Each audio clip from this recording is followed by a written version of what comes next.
Hey guys, today I've got a very special treat for you. We've got some knife porn.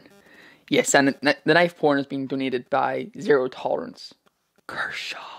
But anyway, it's not actually donated. This is my knife. It's a very recent acquisition. I just got it a few days ago, and I love it. If you watch my Instagram, you'll know when I got it. But it is such a sexy knife. But anyway.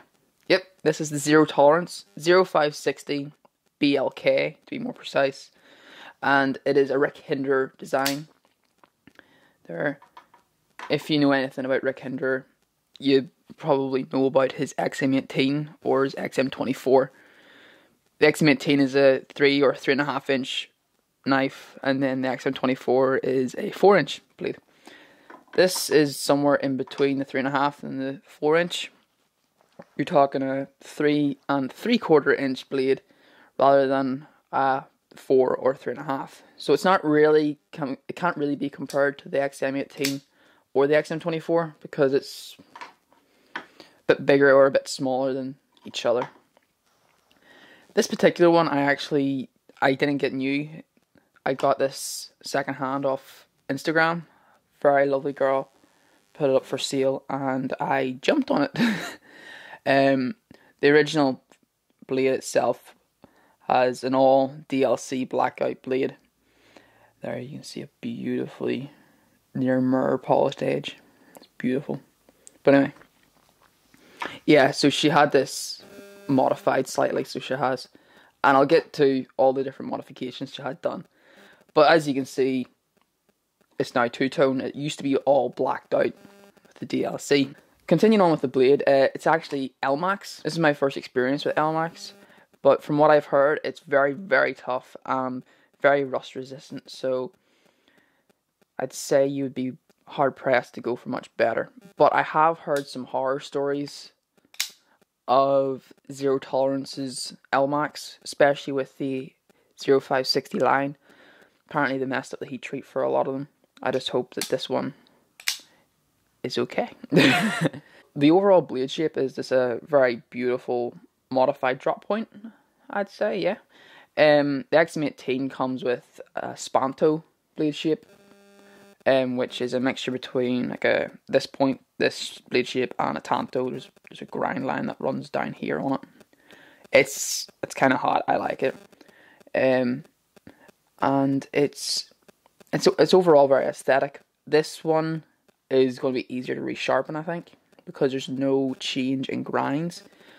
A knife I do have here that has a change in grind is my Death on Contact Microtech, or DOC. There you can see there's a very prominent change in the grind lines here. This is a very different angle to this portion. It's compound grind, I believe it's called. So that'll be harder to sharpen as if it was on the XM18, say. But this is just very beautiful. It's just sexy. Like it's a hot knife. The thumb studs, moving back, are really cool. Well, not cool, they're very, very functional. No issues, and you can get to them very well. But as you can see, I gotta show you this, right? The detent in this has been modified as well. And I can show you. Right. Look at that. See that my thumb has been pushed all the way in? The detent's so hard. It's all you can do is flip it and it's great. It's so fast. But anyway. The flipper. I think because of the detent, all you can really do is pull back on it. For the most part, you can light switch it.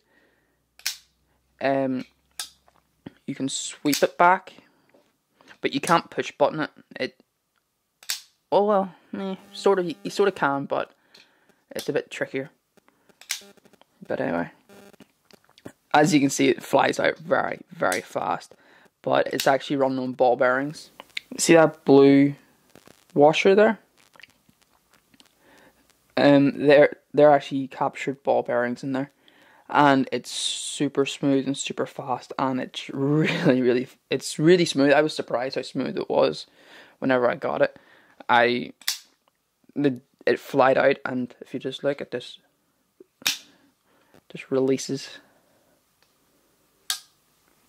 It's very smooth. Oh, I'll let you hear the detent. Just go.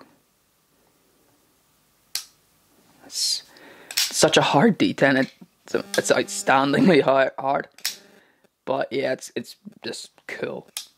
As you can see, this is the G10 side.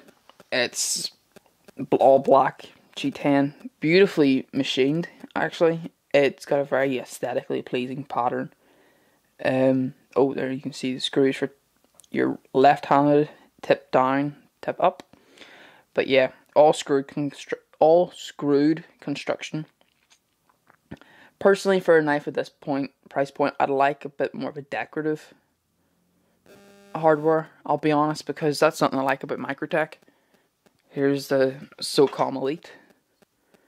You can see, like, it's a wee bit more, yeah, it's a pain in the ass trying if you ever need to take it apart, but it's very, very pretty. Well, it's not pretty, it's just hot, so it is.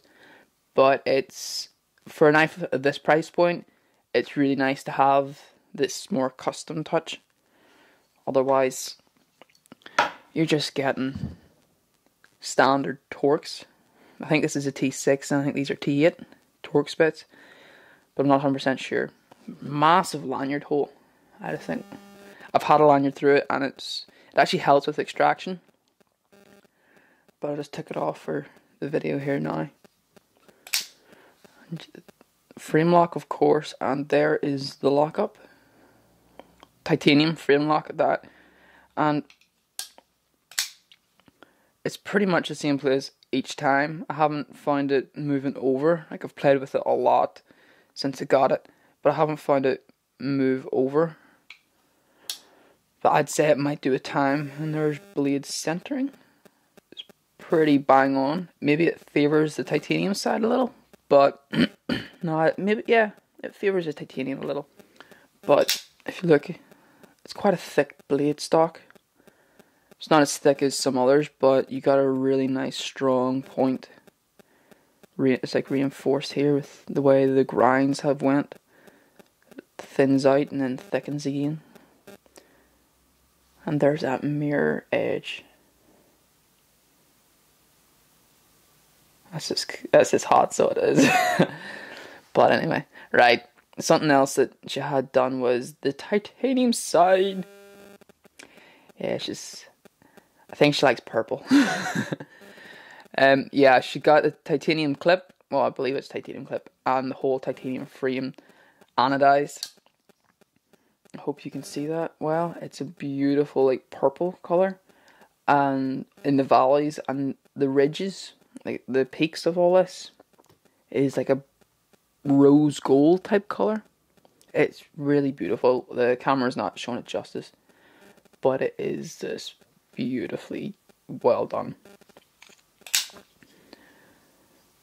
And that's it whenever it interacts with the blade. It's just a really, really nice overall knife. In hand, people might complain about the titanium here on this one side and the G10 on this side. It's beautiful for me. It's strange because it's somewhat soft in the hand. It just feels right whenever you flip it. Oh, that's that D10 for you. Whenever you flip it, you don't want to stay in this. Like, I'll show you in the DOC. Hang on. The DOC, I flip it and I get to stay like this for you all. With the zero tolerance here, you want to flip it and just get right to it, or undo the lock bar and go again. It's very much an active knife. You don't want to linger too much. That might be because of this jimping. It's very sharp here. Well, not very sharp. It's very good. So it is. And then again on the blade, you get a lot of purchase on it, and you really can lock in well. I just think it's amazing. There you can see the markings on the blade. Yes, this is a blemished model. I don't mind. Yes, that like zero tolerance will not cover their warranty on their blemished models, but I'd say once you've done this sort of work to it, it won't cover it under warranty anyway. But there you can see that's how they serial number their blades. There's LMAX, the model number, and the designer. Made in the good old US of A, y'all. Sorry, that might be racist. I'm not sure, but oh well. The pocket clip. Oh, actually no. Before I get to the pocket clip, here you can quickly, if you look at this disc, that's actually the Rick Hnderer lock bar over travel stabilizer. It's basically a disc so that you can't overextend the lock bar. It prevents the lock bar bending out too much and then making it ineffective in lockup. It's a really neat design actually. It just makes it last longer. It gives you more life of the knife. There you can see the cutout for the lock bar to be bent over. You can see the purple in there. Pretty nice, I think. And then to the pocket clip. Alright, it's a very simple looking pocket clip. There, she's had a bit of heat worked onto it. The light here, I don't think's doing it. No, it isn't doing it justice at all. But the basic clip, it's a deep carry loop over style clip. But over the past few days, I've noticed that because the screws up here aren't actually flush to the pocket clip, you can actually put this in your pocket and I'll just stop there. So that's sticking out of your pocket. So that's sticking out of your pocket rather than only that. But whenever I would carry this knife, I'd want a deep carry pocket clip because, you know, it's a very expensive knife to try and replace. Like over here, you're talking what, $250 over here? Yeah, that's £250 sterling, and that's what, 400 US? It's a lot of money, like. So you gotta understand that we pay a lot. One thing I love about the way they've done the titanium on this knife, there you can see it's what they call 3D machined. So they basically machine this side, which is the G10, and then they would machine the titanium side, which gives it a beautiful sculpted look. You can see the way it's all curved, which actually makes it feel soft in the hand. There's no real sharpness to it, other than the jimping, of course, but it's just a comfy knife to have in hand. But overall, it's just a really nice knife. This is actually a knife that I wanted ever since I first saw it. I just saw the way the titanium was executed and I just fell in love with it. But because of price over here, it was always very much like, no, not ever going to get that one. But thanks to a great person on Instagram, I did. And if you're not on Instagram already, you really should. There's a lot of really cool people on it. And you can get some really smoking deals.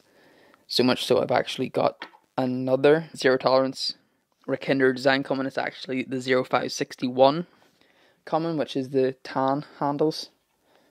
But there's no custom touches to it. But yeah, this is just a hot knife. I'll probably keep this one a bit more of a collection type piece. And whenever the tan one comes, I'll use that one a lot more. But yeah, this is just a fun wee knife to have. Well, it's not wee at all, it's actually rather large. Actually, I'll just get a size comparison here for you. If you're actually looking for a 0560 zero tolerance, you'll actually probably have a paramilitary 2 already. So if I get that lined up, there you can see the sort of size difference there between the paramilitary 2 and the 0560. This, I think that's right, yeah. Like you're getting more handle, more blade, and you don't get a finger troil with this, like you do with the with the XM18 Hnderer. And then if I move it up, pivot to pivot, you can see it's actually an awful lot closer, but you're still getting more blade with the zero tolerance. And to compare it against a knife that I just love, that's against the Makusta Katana. You can see that there's a big difference. This is very much just an EDC blade. This could be a EDC blade if you like the bigger knives. And that's just a tactical blade. That's just something that can do damage whenever you need it to. Well, you know what I mean. It'll defend your life. But it's just big, it's smooth, it's very smooth. If you look actually, there's a little bit of lock bar stick. If you listen. Can you hear that? Or is this like a wee, hang on, I'll put it to the mic here. There's just a wee, and it's alright for me. I don't have a big issue with it. I'd be a wee bit more disappointed if it was like my DOC where it's you flip it out and then you've got a really, really tight lock bar to overcome on that. But that's just that one for you. But yes, this is a hot knife. I love it. Oh, if I didn't say this already, the thumb studs act as your blade stop. That isn't the blade. Well, it is a blade stop, but not in the open direction. That's for whenever you close it. But yeah, just a hot knife. It's just hot. That's just the short of it. But anyway, thanks for watching. Be safe, God bless, and I hope you enjoyed it. Bye.